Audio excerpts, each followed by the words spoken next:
అందరికీ నమస్కారం అండి. శ్రీ ఆర్య వైశ్య బ్రహ్మపురి సేవా సంఘం నుంచి మేమైతే యాదాద్రికి బయలుదేరామండి. యాదాద్రి గుట్టకు చేరాము. ఇక్కడ చూసారా, ఇది కోనేరు కింద.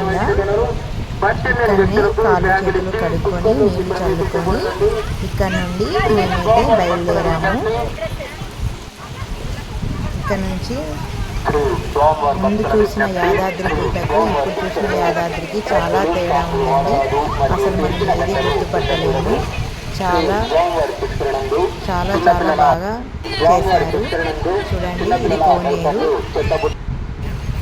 ఇక్కడ నుండి బయలుదేరి మేము బస్ స్టాండ్కి అయితే వచ్చాము. ఇక్కడ నుంచి ఫ్రీ బస్సులు దేవస్థానమే ఉంటాయంట. మేమైతే ఫ్రీ బస్సులో ఎక్కాము. అక్కడ నుంచి ఫ్రీ బస్సులో మనకు గుట్టపైకి అయితే తీసుకెళ్ళారు. చూడండి, ఇక్కడ మేము బస్సులో వెళ్తున్నాము. ఫ్రీ బస్సు కిందనే వెహికల్స్ పెట్టేసుకోవాలి. చూసారా, ఇక్కడ ఈ ద్వారం చూసి ఇదే గుడి అని అనుకున్నాను, కానీ కాదు. ఇక్కడ నుంచి బయలుదేరి పైన అనేది బస్ స్టాండ్ లాగా ఉంటుంది.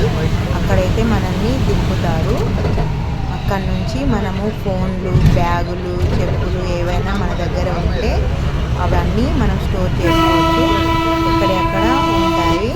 ఫోన్లు ఇవ్వచ్చు, మనకు బిల్స్ అనేది ఇస్తారు. తర్వాత మనం దర్శనం అయిన తర్వాత వచ్చి తీసుకోవాలి. ఫోన్లు కానీ, బ్యాగులు, చెప్పులు అన్నీ కానీ. చూసారా, మా దర్శనం అయితే అయిపోయింది. దర్శనం అయిపోయి బయటకు వచ్చాము. చూడండి, ఎండ ఎంత విపరీతంగా ఉందో. వర్షాకాలం అయినా కానీ ఎండ బాగా ఉంది. ఆ యాదాద్రి నరసింహస్వామిని అయితే దర్శించుకొని బయటకు వచ్చాము. కాళ్ళు అయితే విపరీతంగా కాళ్ళు వేడెక్కినాయి. చాలా ఎండ ఉంది. కానీ అక్కడ చల్లని మ్యాటు అట్లాంటిది ఏదీ లేదు. బాగా విపరీతంగా అయినా కాళ్ళు అయితే కాలినాయి. మేమైతే టికెట్ తీసుకున్నాము, 150 రూపాయలు.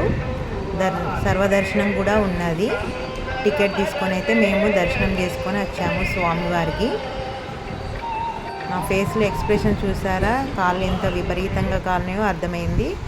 చూడండి, ఇలా మేమైతే అందరము పిక్స్ అయితే తీసుకున్నాము. ఫోను కిందికి వచ్చి మళ్ళీ ఫోను తీసుకొని పైకి వచ్చి ఫొటోస్ అయితే దిగాము అందరము. ఇలా అందరమైతే పిక్స్ అయితే తీసుకున్నామండి. తర్వాత అక్కడ కిందికి దిగిన తర్వాత లడ్డూ కేంద్రం అయితే ఉంటుందండి. లడ్డు, పులిహోర, ప్రసాదం కేంద్రం అయితే ఉంటుంది. అవి తీసుకొని మేమైతే కిందికి బయలుదేరామండి. చాలా సంతోషంగా అనిపించింది. బాగా డెవలప్ అయింది గుడి. దర్శనం బాగైంది. లోపలైతే ప్రశాంతంగా ఉంది. ఎంతో సంతోషం అనిపించింది. కానీ బయటకు వచ్చిన తర్వాతనే ఎండ వేడికి తట్టుకోలేకపోయినాము. కాళ్ళకైతే వేడి బాగా అయిపోయింది. అక్కడ గుడి నుంచి వచ్చేటప్పుడు బయటనైతే ప్రసాదం పెట్టారు, పులిహోర. అందరికైతే కాళ్ళు అయితే విపరీతంగా కాలాయి.